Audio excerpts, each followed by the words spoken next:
Hey everyone, and welcome to Chef AJ and Friends. I'm your host, Chef AJ, and my friend today is my friend. His name is Chuck Carroll, and I'm sure you know him from PCRM's Exam Room, where he hosts a wonderful, almost daily show. The thing is, he's used to interviewing people about their health and their challenges, but now the tables are turned because I'm going to be talking to him about his. He's had a rough couple of years and he's now broken his silence, which I think is great because now he can get all the support and love in the world that he needs and deserves. And we're going to hear his story. Welcome, Chuck. Thanks for having me, AJ.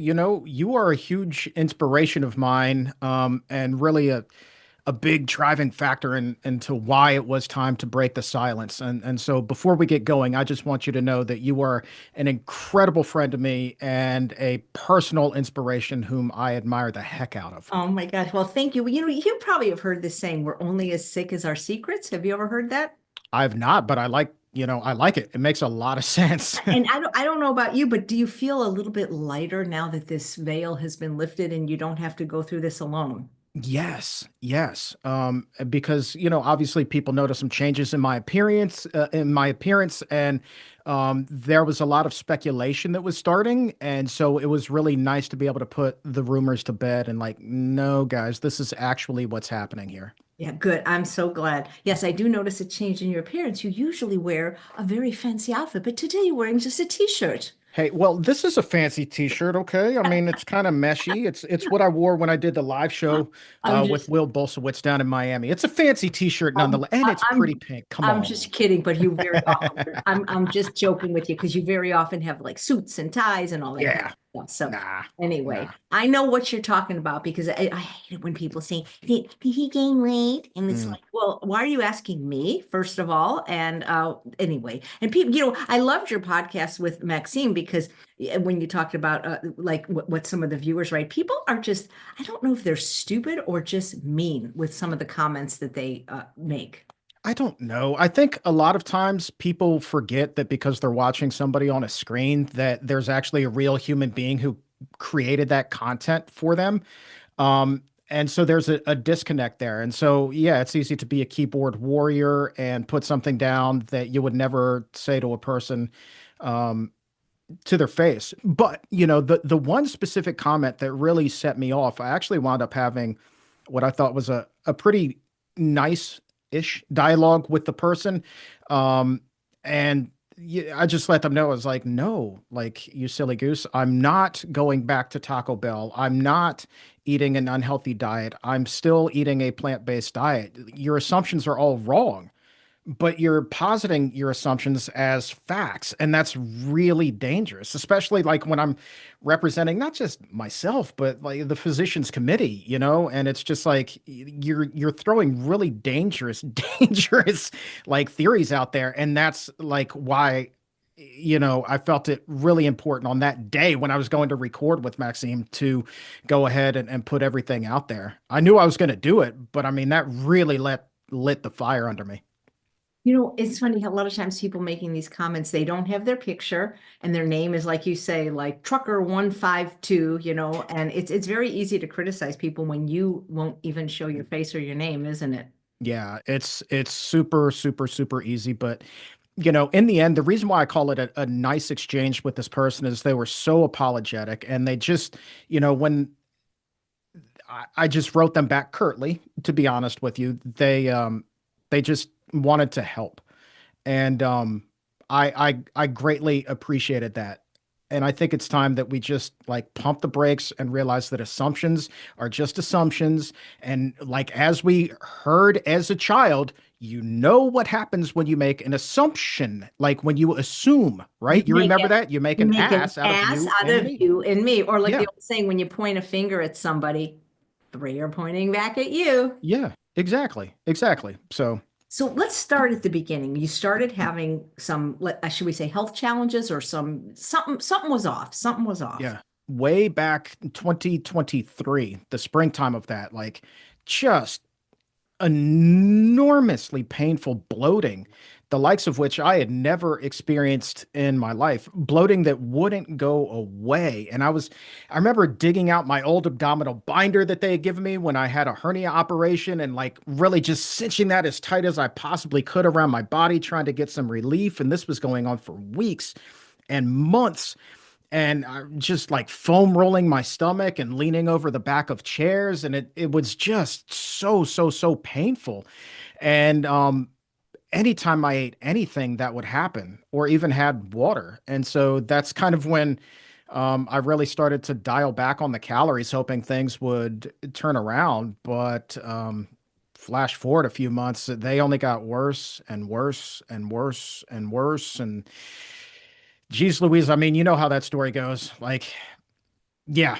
It's just all it was a whole thing. I remember getting through the International Conference on Nutrition and Medicine that year and talking with Dr. Garth Davis and Dr. Alan Desmond. I'm like, guys, like two really good gastroenterologists. Is like, guys, like I'm super bloated like all the time. Like, what's going on? And that they helped. They got me started, obviously going down a road, but you know, it's a road that would eventually lead me to Johns Hopkins and then the Mayo Clinic and Dr. Doug Drossman's office. And, you know, we have a lot of answers, you know, to this now, but there's still some awfully big chunks of the puzzle that are missing.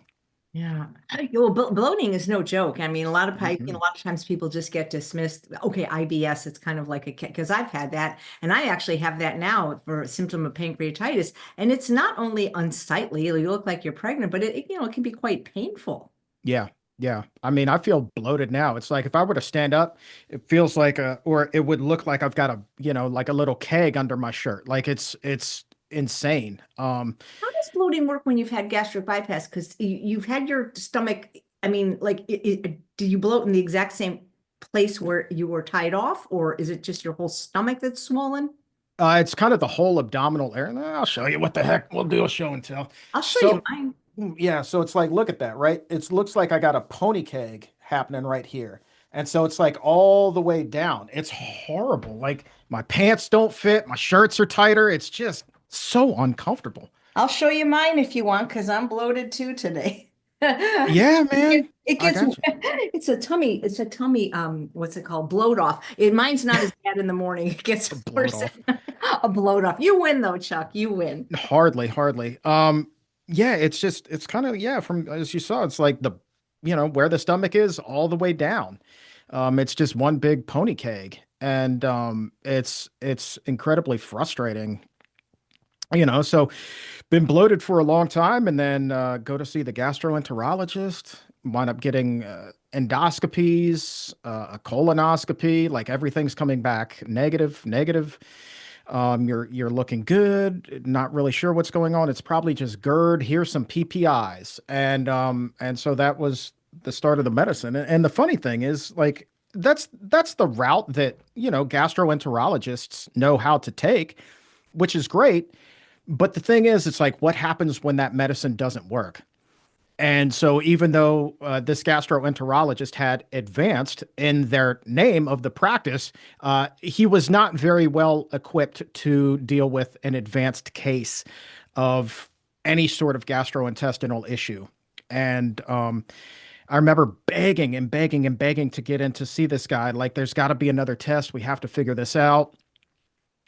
And then we get to the fall of 2023 and everything's still negative. And we get to a point where it's really serious because I had gone out to Omaha and then Los Angeles and was literally thinking I was going to die. At that point, I couldn't breathe. Like I was having shortness of breath. And when I landed in LA and I got to my hotel room, it felt like my chest had been set on fire, literally on fire. And I had no idea what was going on other than I thought I was legitimately going to die.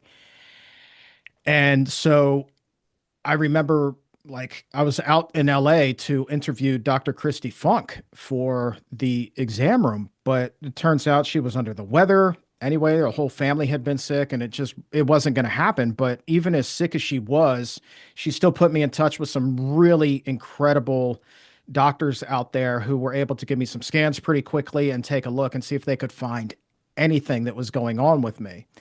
And I remember the first scan I went to was just like an urgent care place. She didn't set me up with them. This was just right by my hotel. And the tech who saw it like wanted to point something out to me, and he was like, "Man, you've got a hernia here." He's like, "It looks like it's kind of impacting your airway, so if I'm you, I wouldn't fly."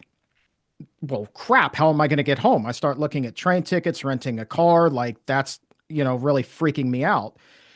And then I send the scan to Dr. Funk, and she sends it to like the hernia doctor in Los Angeles so that he could take a look. Neither one of them saw a hernia. And so I go for further scans, and those also turn up negative. And it's just like, well, this is not a figment of my imagination. All of this is very real. What in the world is going on here?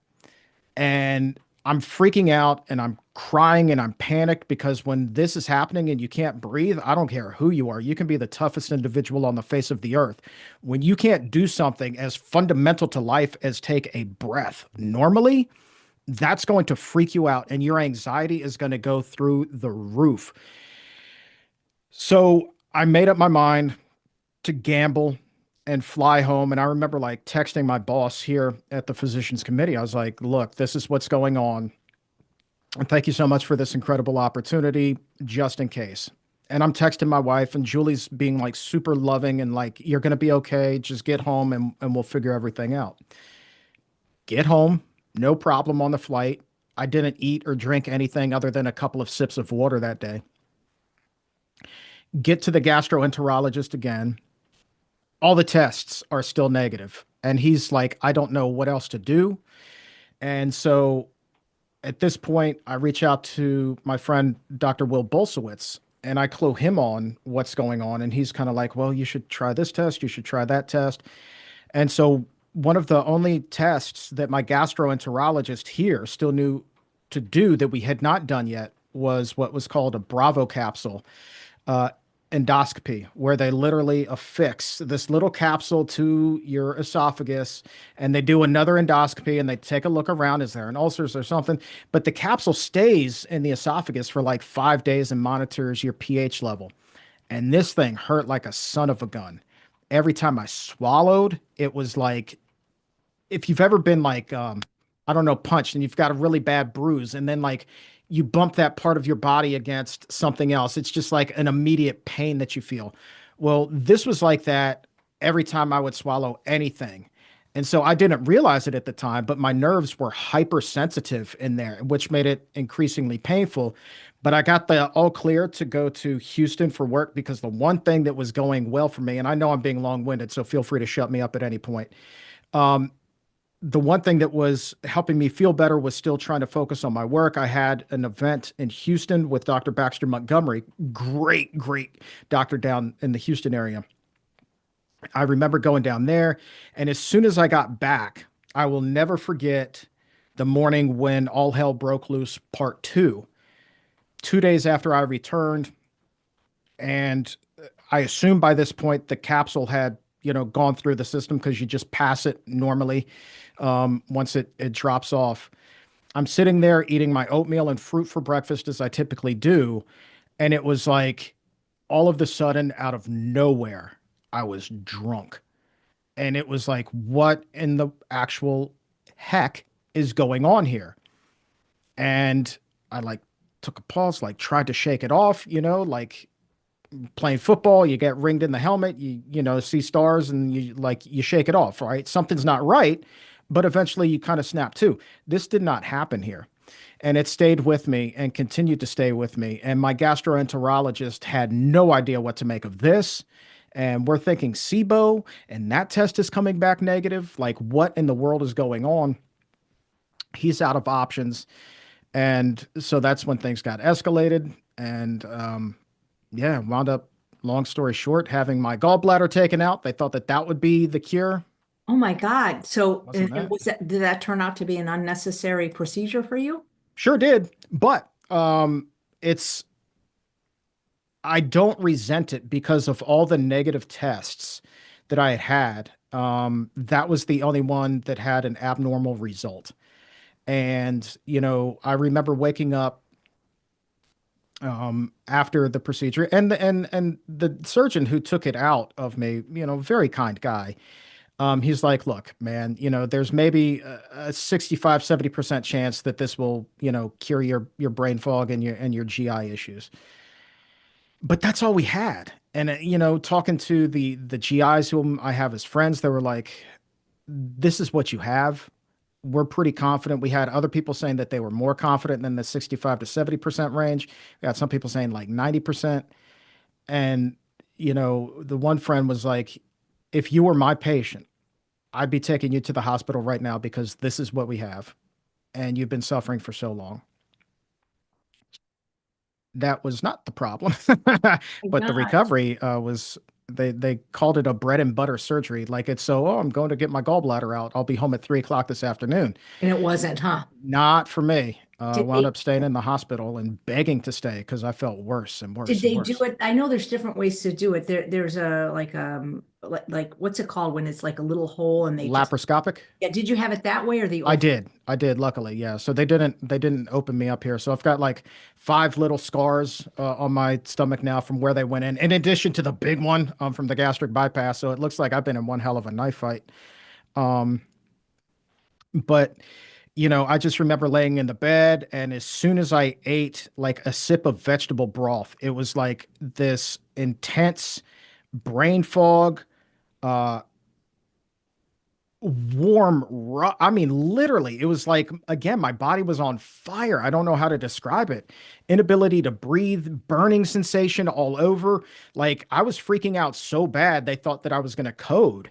And they were, going to call, their code team or whatever, in the hospital. And, yeah, and like that, they were telling me just never, ever, ever happens on a gallbladder surgery there, especially at a hospital like GW, George Washington University Hospital in DC, which has a phenomenal reputation.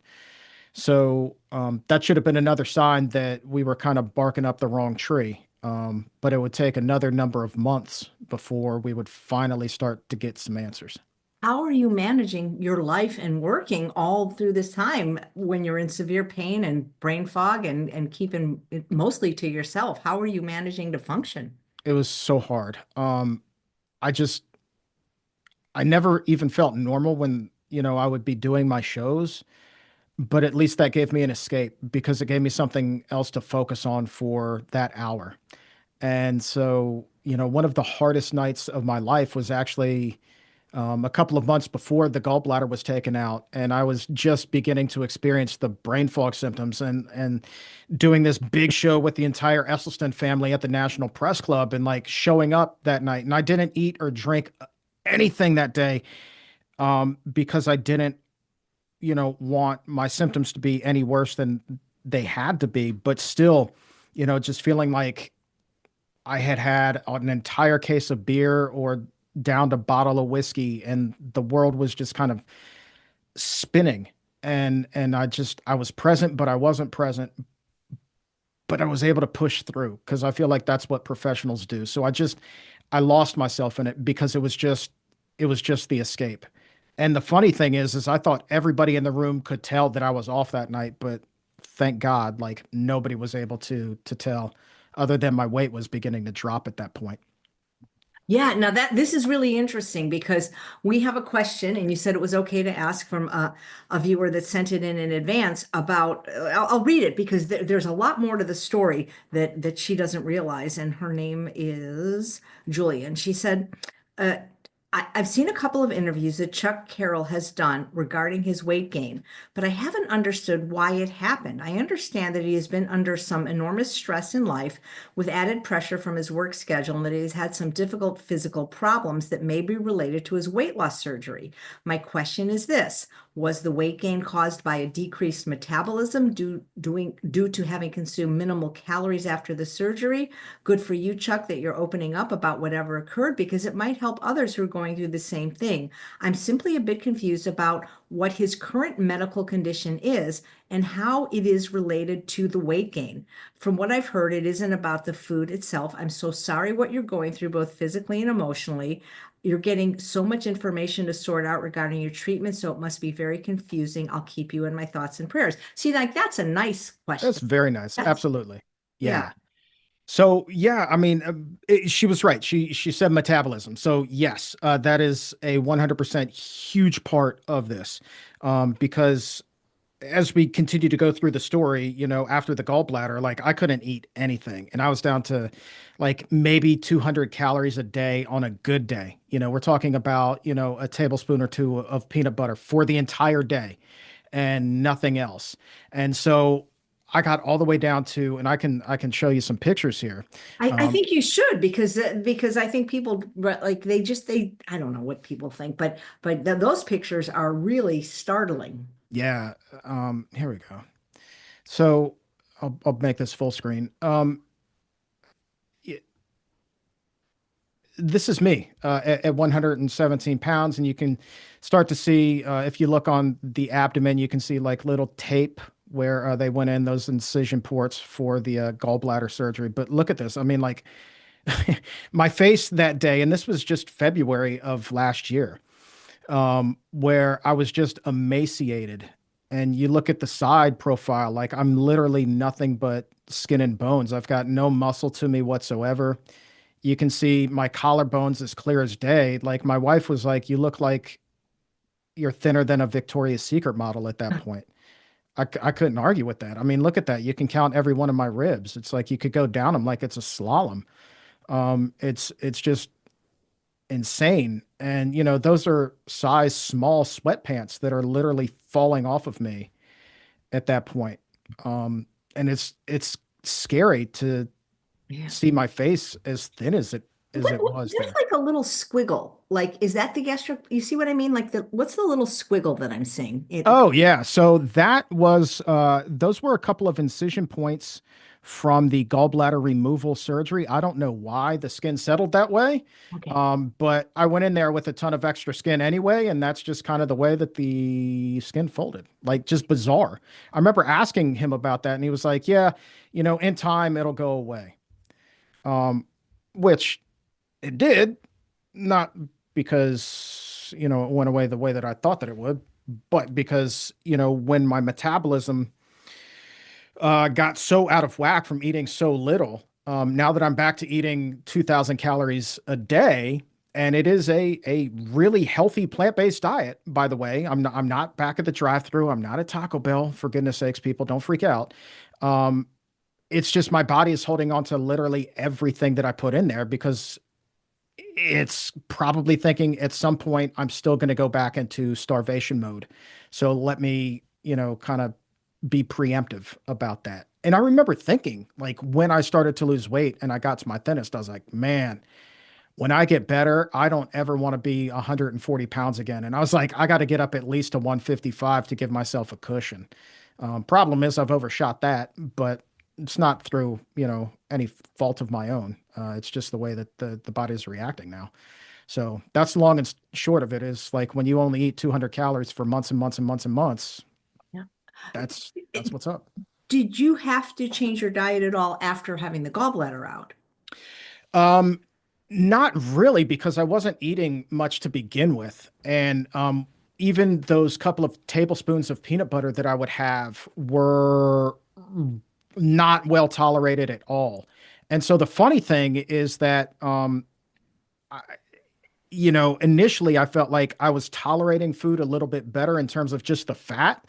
Um, After having the gallbladder out, I mean, my whole body was so out of whack. It would be still months before I started to reintroduce and get comfortable, even eating something as mundane as a salad. Like I went months without eating anything green and just felt gross because of it. Like literally just gross. I felt sick to begin with, but my body was not getting anywhere near the nutrients that it was used to. And so, yeah, Do yeah, you God, I don't want to do that again. Do you have like one doctor that's kind of managing all this, that's like giving you a definitive diagnosis and that's kind of directing your care now that it's out in the open? Or do you still have to see multiple people and you still don't have all the answers you're seeking? 100%. Still multiple people, and we're still putting things together. So flash forward, because I know this is confusing. I mean, like I'm living it and I still have a hard time explaining it. So I can't imagine what it's like,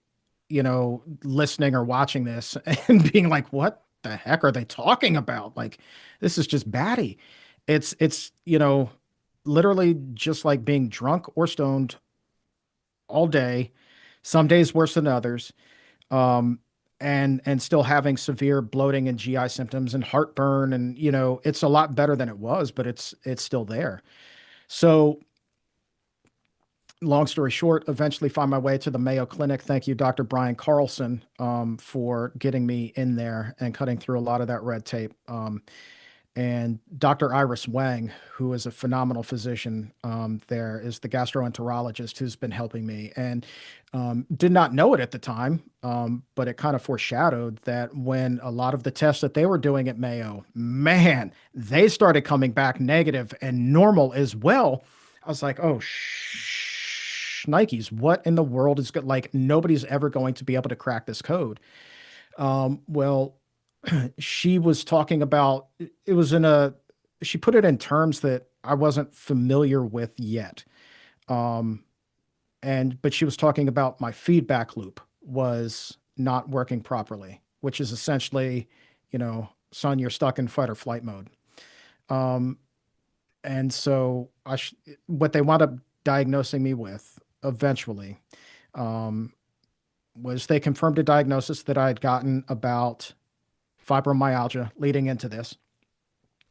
They confirmed that I was having diaphragmatic dysfunction, which would explain why I was unable to breathe. It's like my diaphragm was, as it was explained to me, kind of like slips out of place and puts pressure on your lungs. And that's why I was short of breath. And so they worked on me on techniques on diaphragmatic breathing and things like that. And even some meditation practices.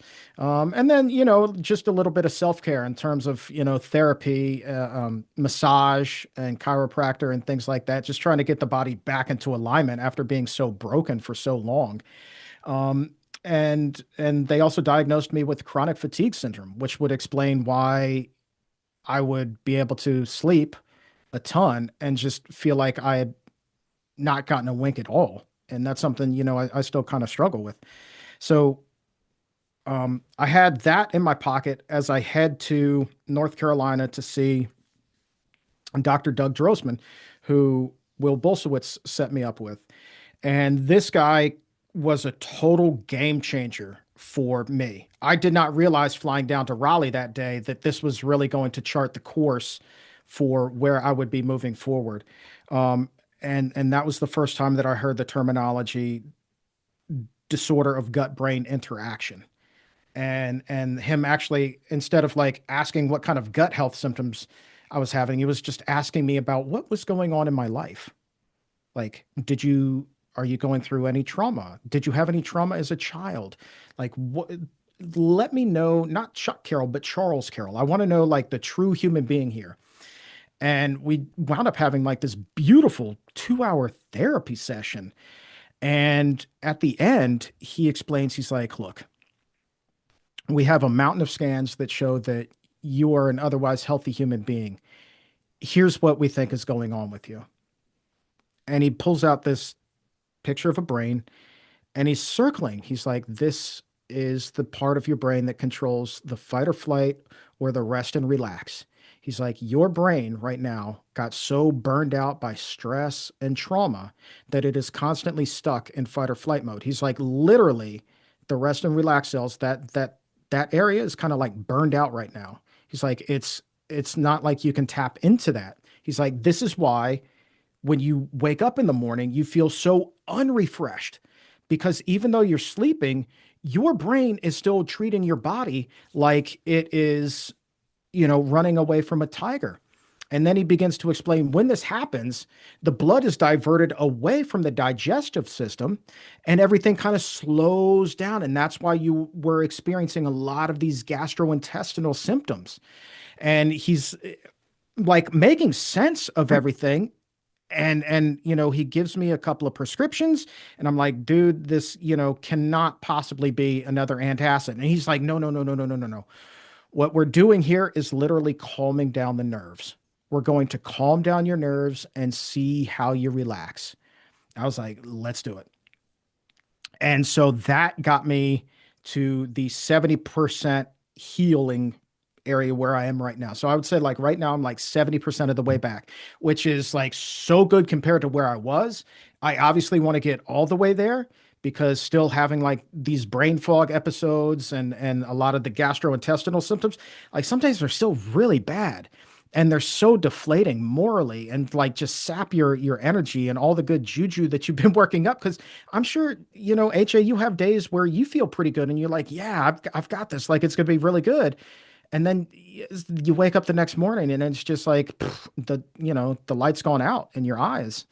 But Yeah, I tend to not go live those days, but you have a job where you're like five, aren't you live like 5 days a week? nah, we do two episodes on Facebook and YouTube, and then two episodes of audio a week. So we're busy, but at least it's not the 5 day schedule.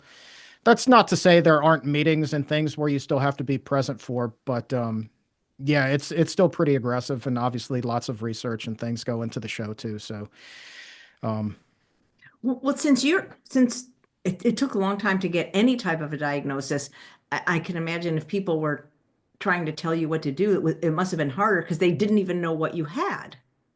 yeah, I mean, it was all guesswork. It was 100% guesswork. And I had been carrying around like what made it so hard was not only like not knowing myself, but the doctors not knowing. And I remember like even being at Johns Hopkins and visiting with the gastroenterologist there, who when I asked her, like, am I dying? And this was when, this was last winter, or February again of 2024, right after the gallbladder surgery. I felt so bad and I was so weak and I was so frail. I asked her if I was dying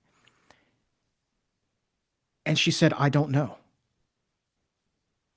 And when you have a doctor, a specialist at this prestigious medical center say that to you, you interpret that as yes, you are, right? They're just not telling you that right now. You need some sort of reassurance. I would have taken, well, I don't think so, over, I don't know. And that scared the bejesus out of me because, like, I mean, this year will have had, I will have my 10th anniversary with my wife, which feels like that flew by in the blink of an eye. But all the while, like her mom literally had just died. She had just had ankle surgery. My mom had been incredibly sick. The show was doing very well. Her dad was living with us. It's just immense, immense stress and pressure and just like trying to push through. And I could not leave this world yet. I was not ready to leave this world yet. But nonetheless, I've got this doctor saying, I don't know. I don't know. As in prepare yourself because it's possible. And that freaked me out. And that only compounded the problems, which may help explain why the next 3 or so months were like the worst of my life. As we headed into spring and before the Mayo Clinic visits and ultimately Doug Drossman. But damn, I remember that day just as vividly as anything. You know, there's some really interesting comments, and I'd like to read some of them to you. And maybe you've heard of these, but Nancy's saying there's something called auto-brewery syndrome, which can cause alcohol formation following eating. Has that been something you looked into? Yes, we did that test, and it came back negative. So yeah, that's when they look for ethanol in your blood, and we checked that out. I mean, guys, it's like I've had every test known to man. Like you don't understand. Like I went into 30 some odd $1,000 in medical debt last year, I and we're still searching for answers. So, um, trust me, $30,000 with really good insurance means you got a stack of tests that'll choke a horse, so to speak. Well, you should have waited till you were 65. Medicare would have paid for everything. Yeah, I don't know if Medicare would have paid for me to go to like the Mayo Clinic though. I'm just Um, kidding. yeah. Well, boy, you know, I believe that stress can have a huge impact on diseases. And so have you done anything to mitigate your stress? Are you working less? Are you doing anything to get less stress in your life? I'm definitely trying. The personal life has started to slow down a little bit, but there's always things that happen with your family. Like I just lost my stepmom, and I've spent some time up in New York a couple of times over the last month, including this past week. I just came back yesterday, helping my dad out, kind of navigate those waters and make sure that he's not lonely and just there's only so much of me to go around. All the while, we're tinkering with some new ideas on the show, and like I'm so wired as a human being to just go, go, go, go, go. It's hard for me to not do that, even like now. And now I'm kind of like gaming the system because I know how to just push through when I'm having these really heavily brain fog days. And like, yeah, I'm a work in progress. I'll put it to you that way. I think we're all works in progress, to be honest with you. Yeah, Just some of us do it publicly. yeah, yeah, Lot of love in the chat on all the platforms we're streaming. But like so me saying, have you talked to Dr. Goldner about trying her protocol? And I don't think people understand that you can't always just throw kale at things and have it get better. yeah. That's the frustrating thing. And to be perfectly honest with you, it's like I felt like a fraud, as I'm going through this because I was doing what I thought was everything right. I was so like I'll put this as clear as day. I was so hyper focused on nutrition, thinking that that would be everything in terms of health, that I completely ignored the emotional and stress aspect of it. And yeah, it's like, guys, like I've spent more money on kale than virtually anybody other than AJ. Like, Right. trust me. Trust me. Like, there's a water fast, unfortunately, probably isn't going to help in this thing. It's like these are things that it's just going to take time to repair. And clearly, there are, questions that are still outgoing. Is there's or still out there, like they're doing a bunch of tests again on me at Mayo at the end of June, and we may learn more there. Um, and so we just got to go. Clearly, there's still a lot of gastrointestinal distress that's going on. And what I have not talked about yet publicly, but I'll share here for the first time, is that just last week, um, I had a little something taken off my skin. I had had a growth taken off last year, no big deal. But got a very unwanted phone call Monday morning, where they diagnosed me with skin cancer, basal cell carcinoma. And I know I'm very fair skinned and have had more than my share of sunburns in my life, but had been very, very, very careful of late, not spending a whole lot of time outside, which really clashes with my sun bunny kind of wife, who can't get enough of summertime. And it's it's scary, because now I'm thinking about all these little other bumps that have, popped up um, over the last, year, 18 months. And like, is this the beginning of something even more nefarious? I don't know. But we're going to find out. So on Tuesday, I'm going to have what's called the Mohs procedure, which it's outpatient. And I've been told, like, I don't want to say it's no big deal, but you'll get through it. And then we just got to monitor it going forward. But I am going to have a very clear and frank conversation with the surgeon, like about everything else that's going on with me and all these other growths and everything that you and I have talked about today. And I'll bring out that stack of tests that I've had done and be like, yeah, guys, I'm pretty sure there's going to be a connection here. And oh, by the way, even just today, I was looking up, is there a connection between, gastrointestinal disorders and the rates of skin cancer? And preliminarily, I haven't done my deep dive yet, but there is research out there that does show a correlation, which is cool because at least we understand then that's what's going on. But at the same time, it's like, who wants to be at a higher risk for any kind of cancer? Like it's a scary damn thing. And you say, well, skin cancer is no big deal. Well, tell that to Oh, somebody that's been going no. through the medical hell for the last 2 years. I'm in groups with people with it is a big deal. It is Yeah. a big deal. So So you mentioned because you have at your disposal all these wonderful doctors that you're friends with or that you've interviewed, and you mentioned you talked early to Dr. Garth Davis, and then you had Dr. Doug Drossman who diagnosed you with a disorder of gut-brain interaction. I just can't help thinking, and I'm not a doctor, but if you've had gastric bypass, there's stuff in you. Could I don't know what's in you that they tie it up with, or what could that be causing any type of problem, having something foreign in you? they looked for um, problems at the surgical site, have not seen any. And it's interesting that all of this would have happened 15 years after the gastric bypass. So when somebody has that procedure and then they start to have this, weird, roadmap of symptoms that are all over the place, it's typically within the first year or two post surgery, not well over a decade. And so it could be, because we haven't come to one definitive thing other than the DGBIs. Um, but at this point, it's not, that's not their area of focus, to be honest with you. Okay. But what is it left in you? Like what is in you? Staple, literally staple. So, Okay, so metal yeah. kind of metal. Yeah, I'm pretty sure they're metal. There's surgical staples that don't dissolve. So I would imagine that would have to be metal. Okay. Yeah. So how can we support you? Because that's the most important thing at this point, other than people are sending love and prayers.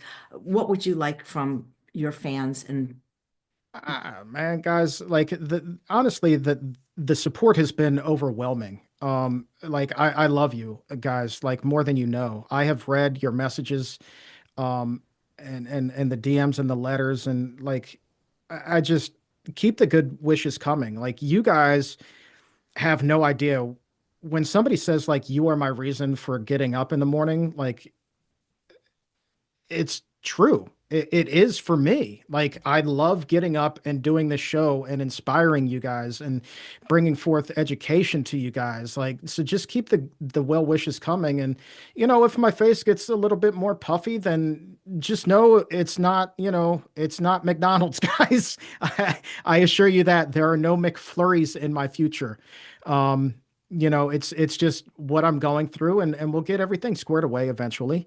And if not, it's like I'm still 70% better than I was at my lowest point. And although I hate the fact right now, like I feel like my head is detached from my shoulders, um, I'm here and I'm breathing and I have a better idea of what's going on. Um, so just keep the good wishes coming, guys. Like that's really all anybody could ask for, because I think there is, I don't care if you're religious or not, I do believe that there is power in prayer. oh, Just sending so much good energy out there. Like it's all good. It's so powerful. um, there could be a McFlurry in your future if you got the Ninja Creamy Swirl.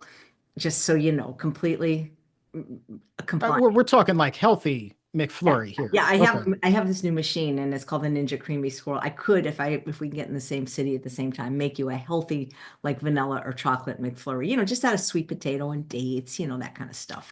Well, we did announce that we're doing something out in November in California, and it wouldn't be too much for me to just hop up north a little bit. Oh boy, we could do some videos. Oh, Oh, I'm just saying. Let's make it happen, Captain. So, absolutely. yeah. All right. So Chuck, you're putting on a really brave front and everything. How is your family handling this? Your mom and your wife. That's got to be a little hard on them to see their loved one suffer the way you've been suffering for like 2 years now.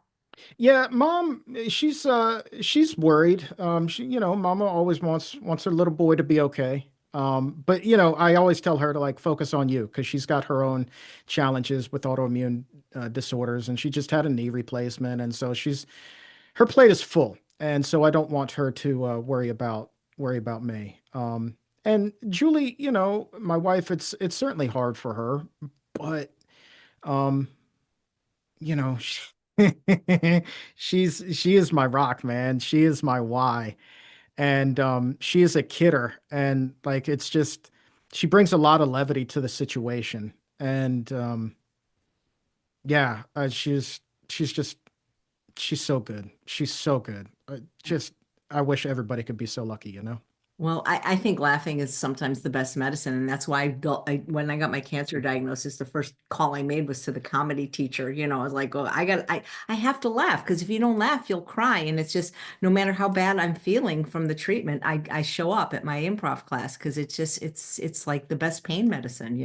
Oh, oh, I do. And even with what my dad's going through right now with grief, it's like he and I would like sit there you know, watching old Perry Mason, you know, reruns in black and white when I was up there, and we would just like come up with these insane, like comedy sketches based off of some of the like crazy things that the lawyers would say back in the day.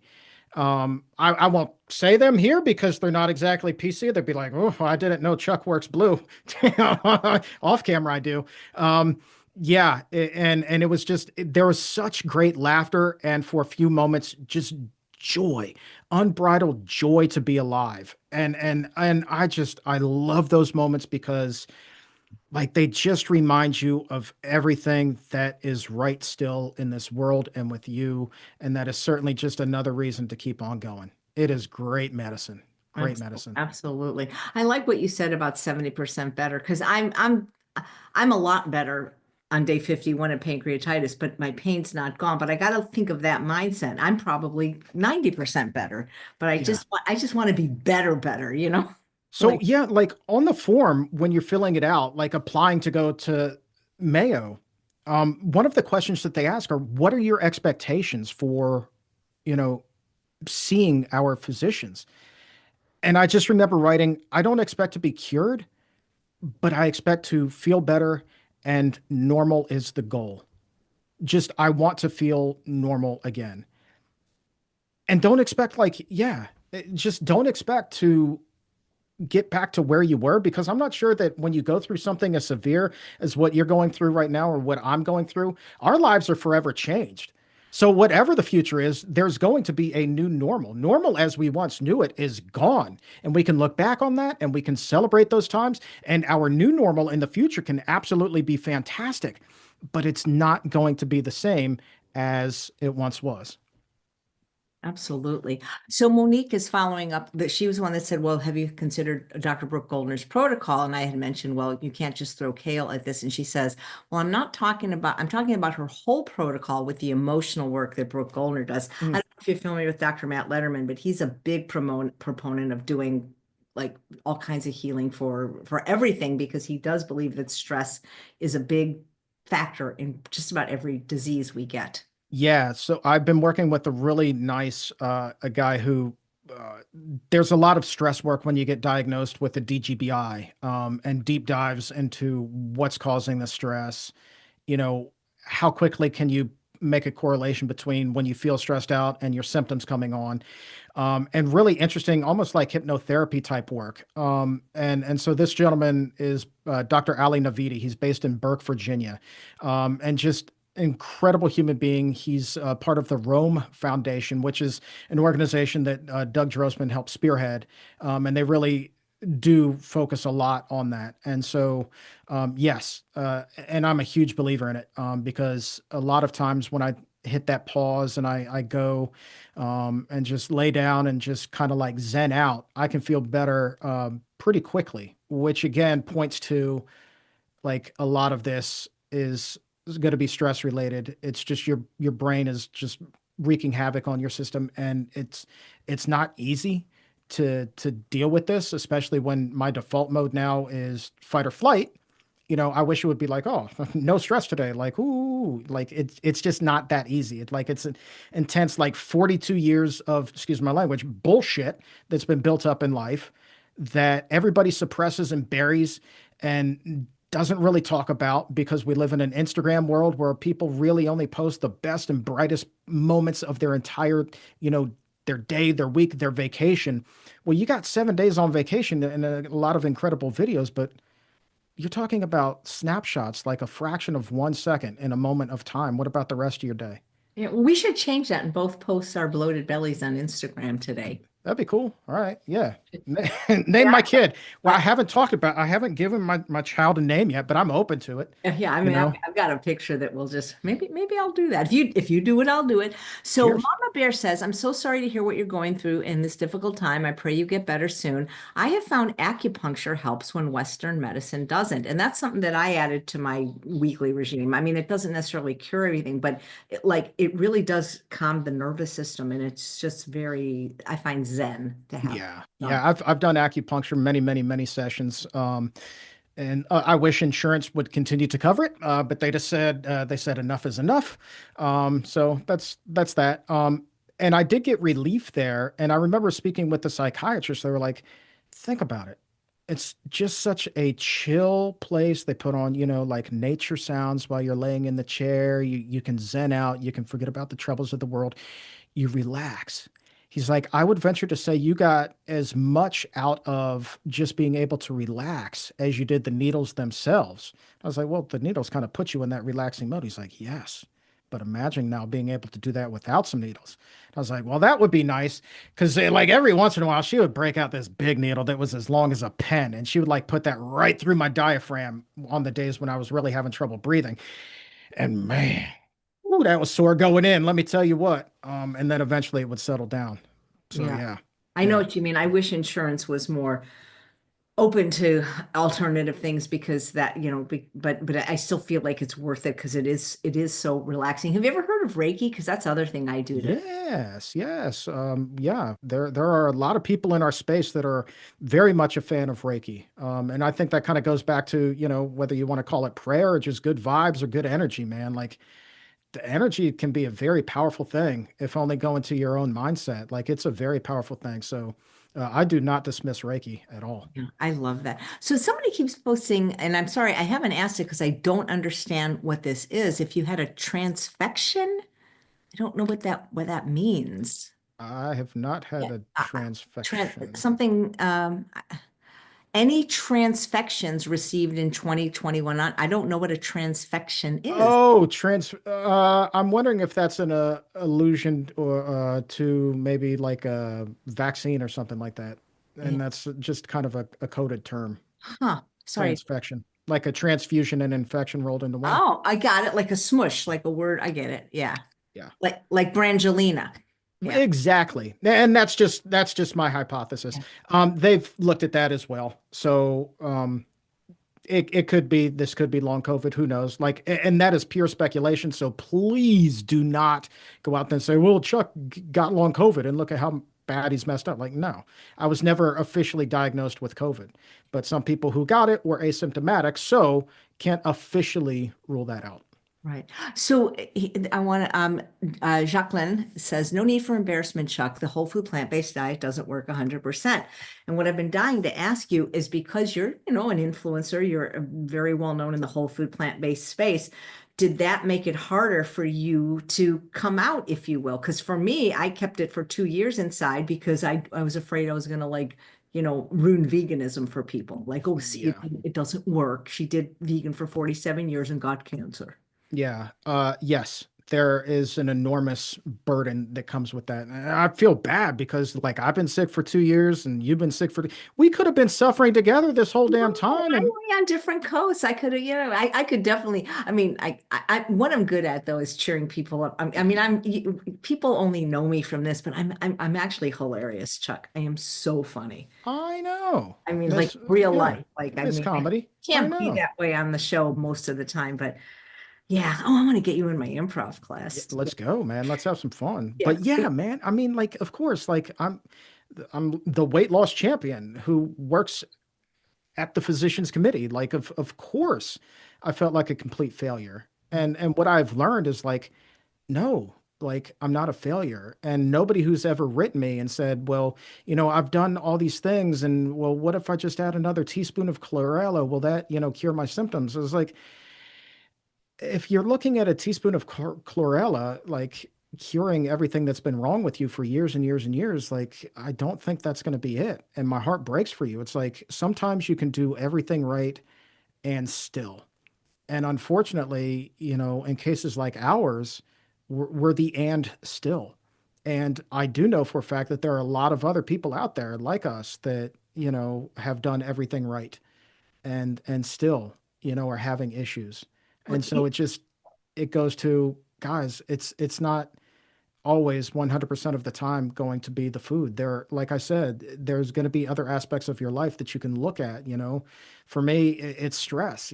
For other people, it's environmental toxins, it's trauma, it's whatever the case may be. It's like you have to look at the entire picture of things. And that's what this has really opened my eyes to. And that's not to downplay at all the importance of nutrition. I mean, I just think about what a wreck I would be had I not been healthy before this happened. Like I'm not sure I would have survived, to be honest with you. yeah, absolutely. And I'm doing, and I agree about trauma. That's a lot of, not a lot of, but there are certain doctors that I've even had on this show that kind of either, I'll just say poo-poo it or minimize it. But like, that's why with working with Dr. Matt, he really opened my eyes to that. And that's why I've been doing that IFS therapy thing and Hmm. trauma therapy and all that kind of stuff. Because you know what? It couldn't hurt. But I just had a thought. I don't know if they have it where you live, but you're right. Acupuncture, out of pocket could be $100 or more. But we have places up here where it's group acupuncture. So instead of like spending like the whole time with you, it can be very affordable, like $30. I don't know if they have it by you, but they have it here Huh. to make it affordable. So like it's not like it's the same type of attention, but it's you get the, you still get the benefit, you get the needles, you get the relaxation. So It's not yeah. like BYON and you bring your own needle, is it? That's how I have a guy here that brings his own needles, but yeah, he comes to my you're funny, Chuck. Let's Thank go. you. You gotta join my comedy class because yeah, I have a vegan one, the special one that we do on Fridays at 4 p.m. Pacific. Because I think you'll like it. I think it'd be really good. You have enough experience in front of the camera. Yeah, I would have a lot of fun with that. It's funny, like, something like this happens and it's just like, one day this Tim McGraw song came on, Live Like You Were Dying. And that was when it was like, well, I don't know if I am or if I'm not. And there are days when I still don't know, like I got a mountain of tests that say you're going to be just fine. But it's like, okay, but life is different now. And like, what are the parts of it that I've been neglecting? What are the things that I wanted to do?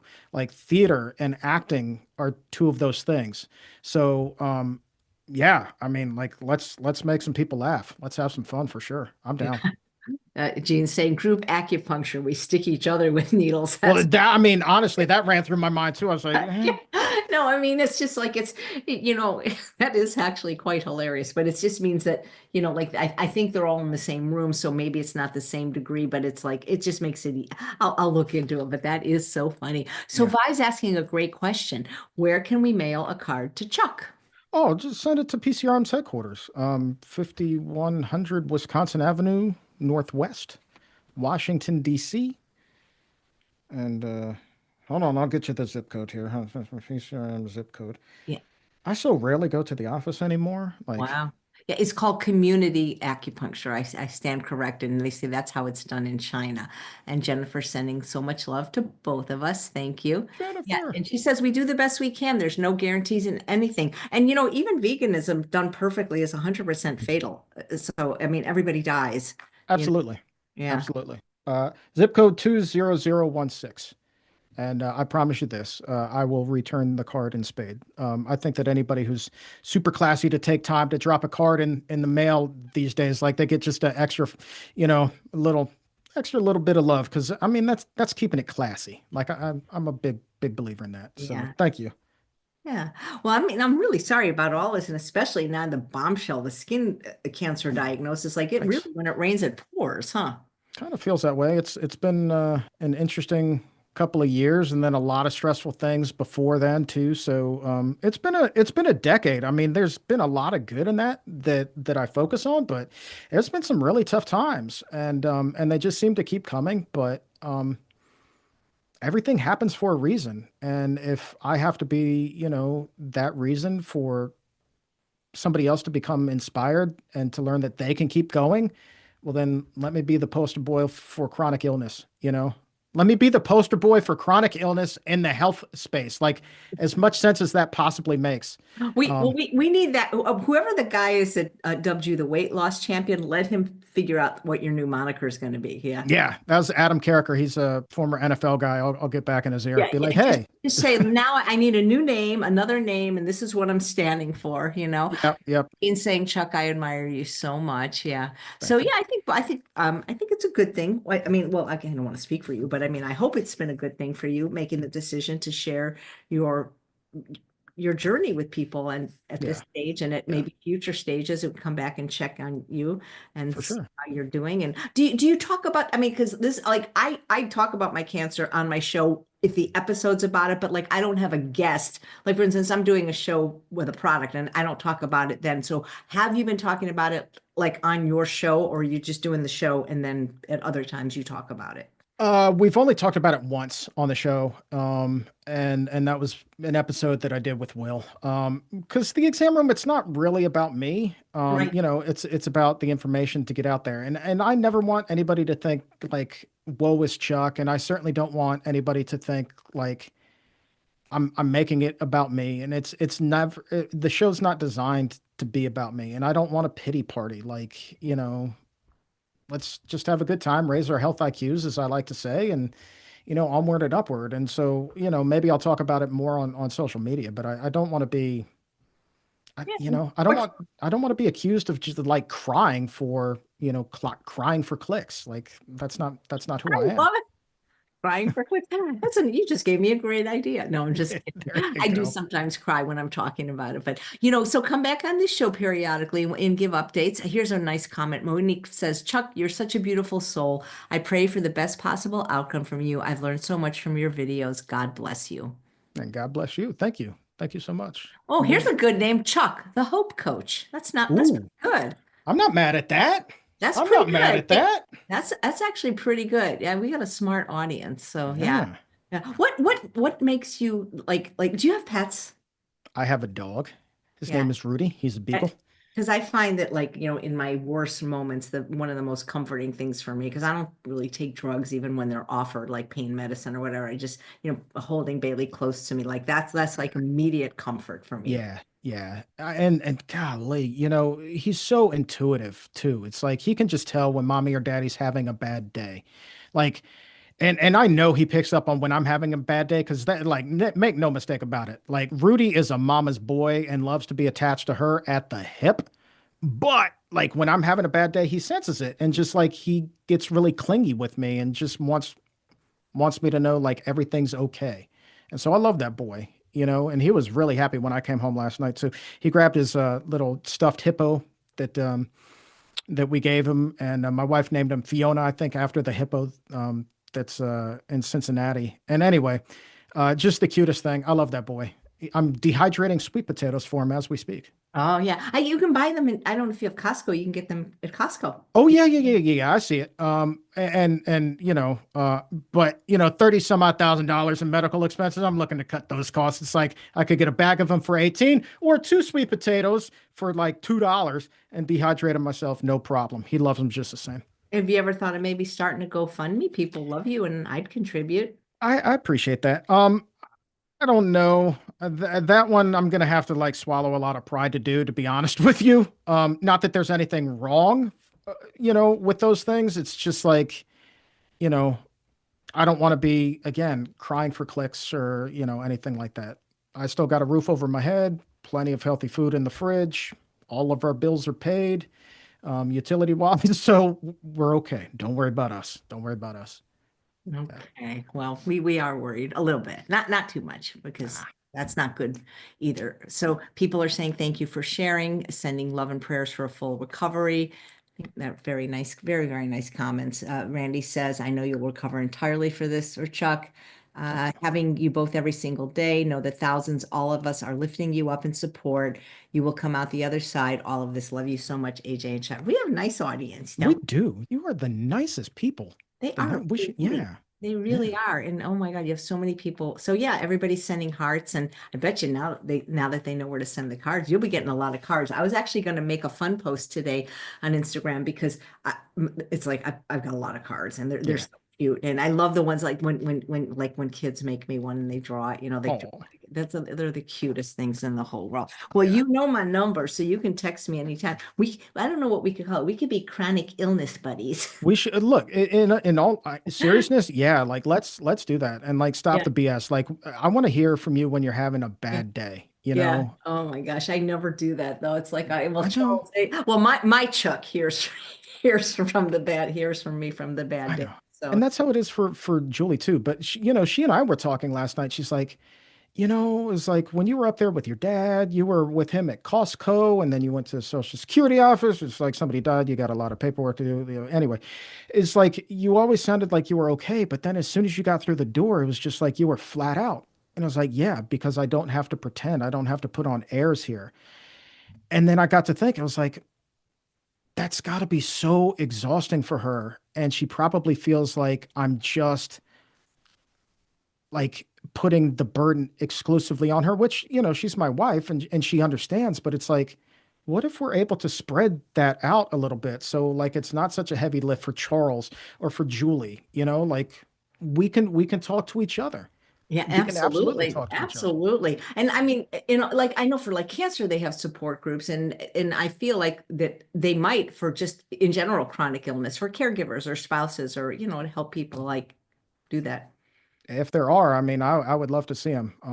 But we'll So start a new show, Crying for Clicks. I love it. crying for that's such a good time. I mean, So sorry to toot my own horn. That's funny. Yeah. I mean Yeah. that's fantastic. I love it. Yeah. I hope you get regulated. There's also continuing new work on the polyvagal nerve impact, Yes. and I think you'll enjoy engaging in all the various relaxations. So, Chuck, Yes. thank you so much. It's such an honor, and I really appreciate you doing this on my show. And it was a wonderful interview you did with Maxime, and we're here for you, buddy. Everybody is. So, no need to hide anymore. You can't hide now anyway. No, it's out. It's out. Everybody knows everything. I'm an open book. It's so much easier. It's like you said, Yeah. you're carrying around like so much weight with that secret. And it's just to not have that anymore is so freeing. I remember the day I came out and I came out publicly on YouTube with Matt. It was literally like a boulder was off my chest because I Yeah. just felt like I was lying to everybody and not and just I felt like so fake. And now it's like, whatever, Yeah. Yeah. Yeah. Yeah, So, it's so good. And so that's one good thing. All yeah, right. Well, thank you so much, Chuck. You're of such a course. dear friend. You're such a wonderful human, and we're all going to be praying for you. And Yeah. Right back at you, my friend. Nothing but love to you. same here. Thank you so much. Thanks all of you for watching. Come back in an hour. I have I Love Date Lady with a brand new product. That's all you get to see right now. I'll tell you privately what it is, Chuck.